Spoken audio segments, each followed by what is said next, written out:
Kanjeng, ada kegiatan apa hari ini Kanjeng? Bisa diceritakan dengan Mbak Asti ini?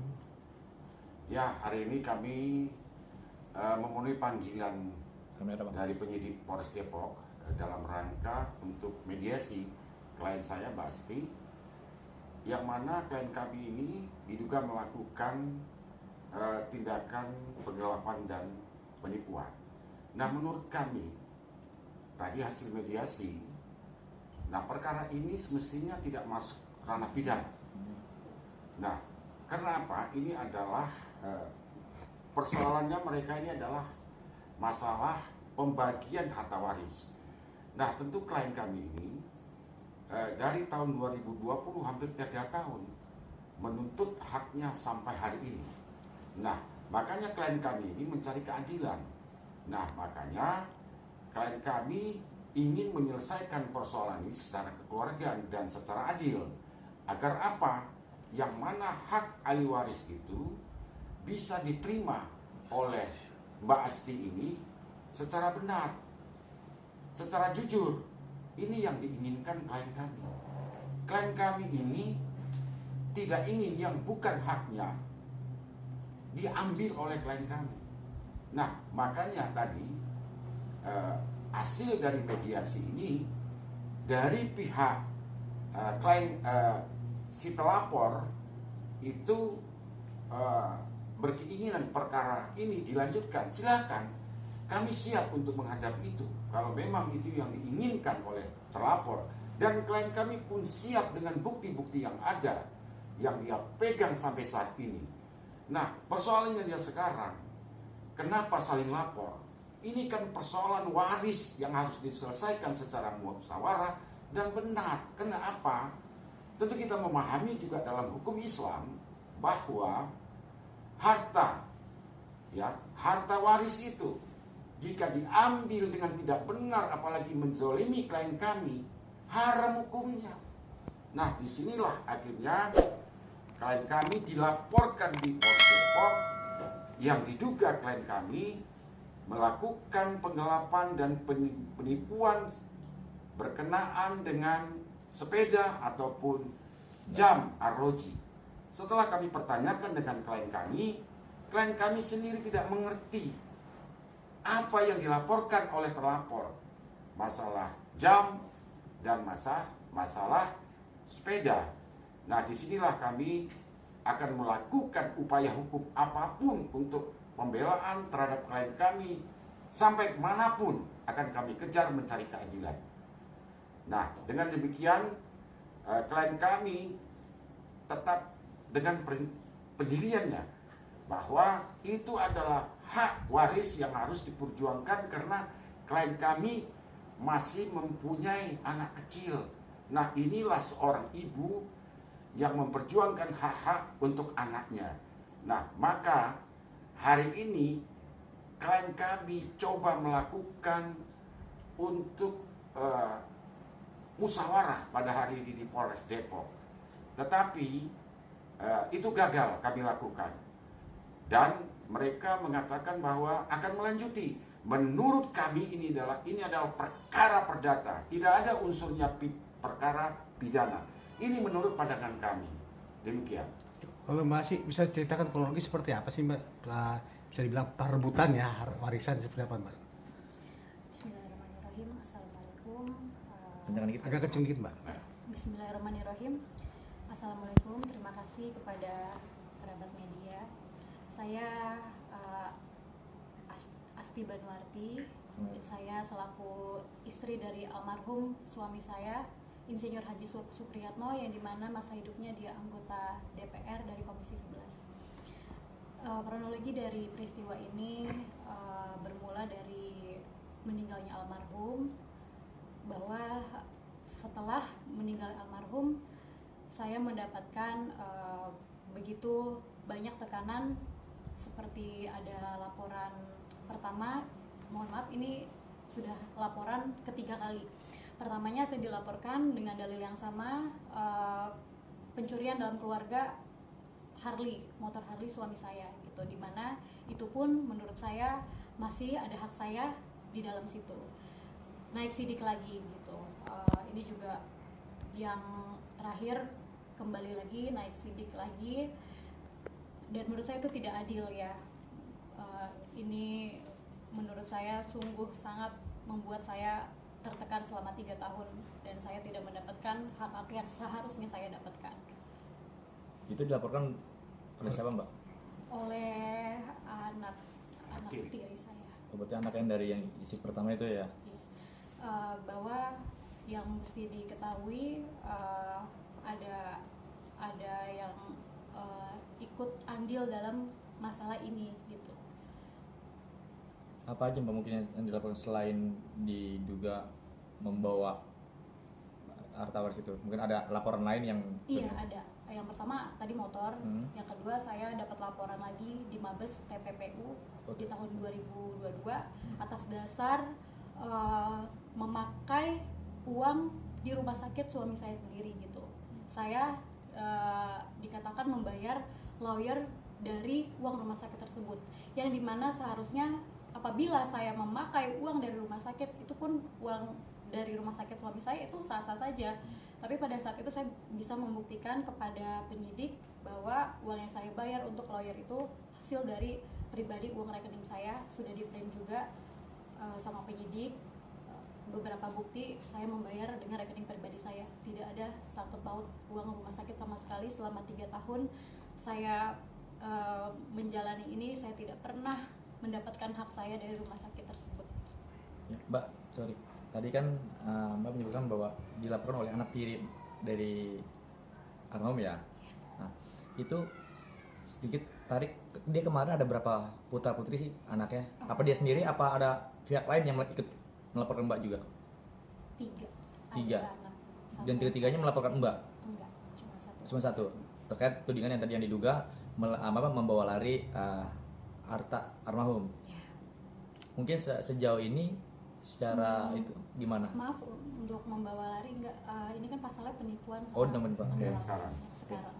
Tapi sebelumnya udah ada itu loh kayak pembicara, kok dia sampai pasti kan ada unsur tuh sehingga bisa dia cetus bikin laporan ke polisian kan terus dugaan itu. Mungkin sebelumnya udah bagaimana kronologinya itu? Apa misalnya ada keributan dulu atau gimana?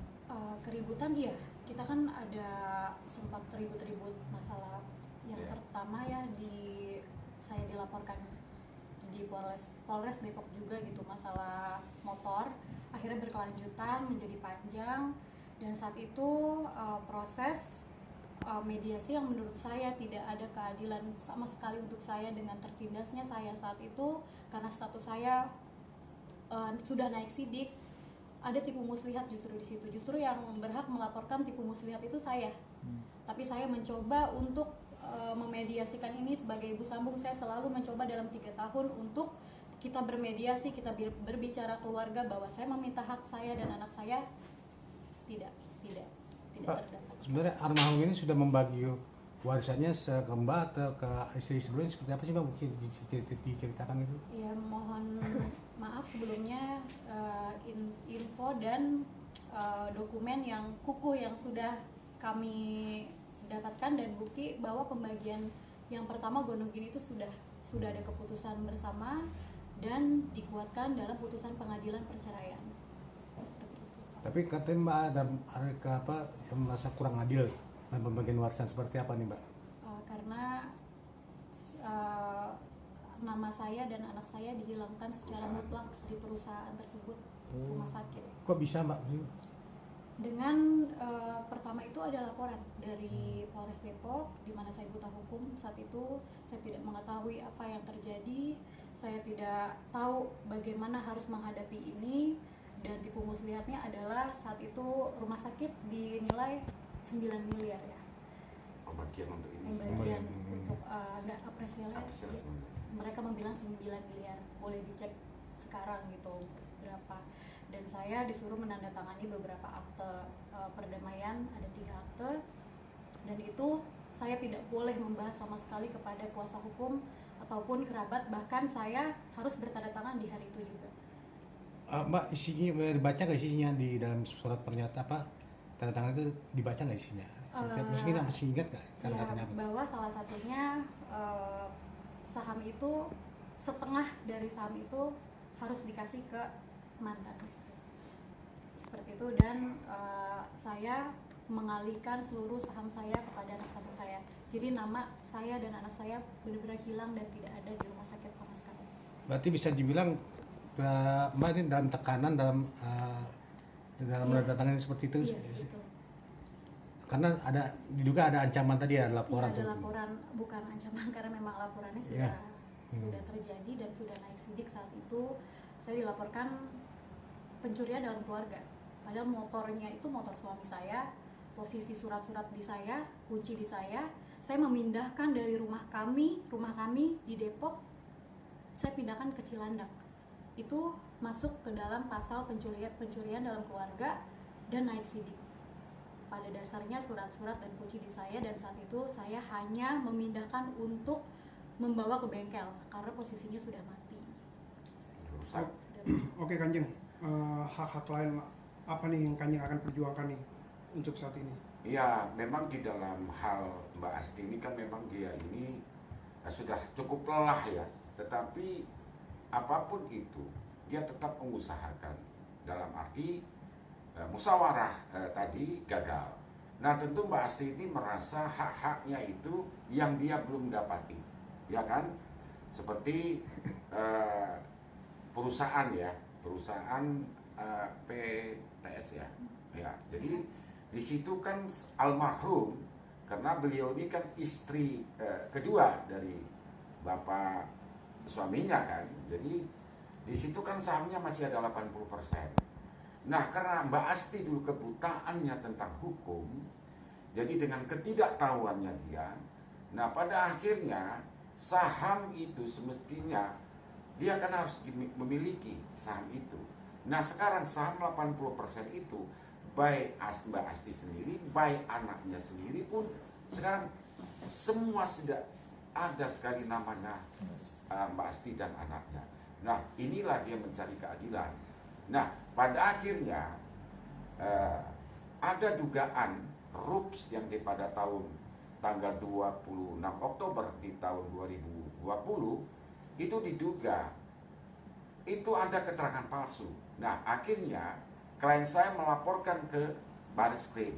Nah, kita juga mengharapkan kepada penyidik Bareskrim untuk bisa menindaklanjuti perkara ini agar terang benderang perkara ini untuk unsur-unsur pasal 266. Nah, tentu klien kami ini merasa kecewa berat, dalam arti ini kan hak saya gitu loh. Dia mengatakan ini adalah hak saya. Kalau memang bukan hak saya, ya mungkin dia akan melepaskan begitu. Tetapi kan ini merasa hak dan si anak, nah inilah perjuangan seorang ibu yang harus dilakukan oleh Mbak Asti sendiri. Nah, mungkin harta-harta lain, saya menanyakan kepada klien saya, sudah tidak menjadi masalah gitu loh. Cuma yang dia perjuangkan adalah perusahaan ini, yang dia sama sekali tidak mendapatkan itu. Nah, inilah sekarang perjuangannya Mbak Asti untuk mendapatkan haknya sampai hari ini. Belum, memang perjalanan ini, pelaporan ini sudah kita laporkan di Bareskrim. Nah, kita juga berharap agar persoalan ini bisa untuk terselesaikan. Unsur-unsur memang jika ada dugaan tindak pidana, ya sudah kita teruskan, kan demikian.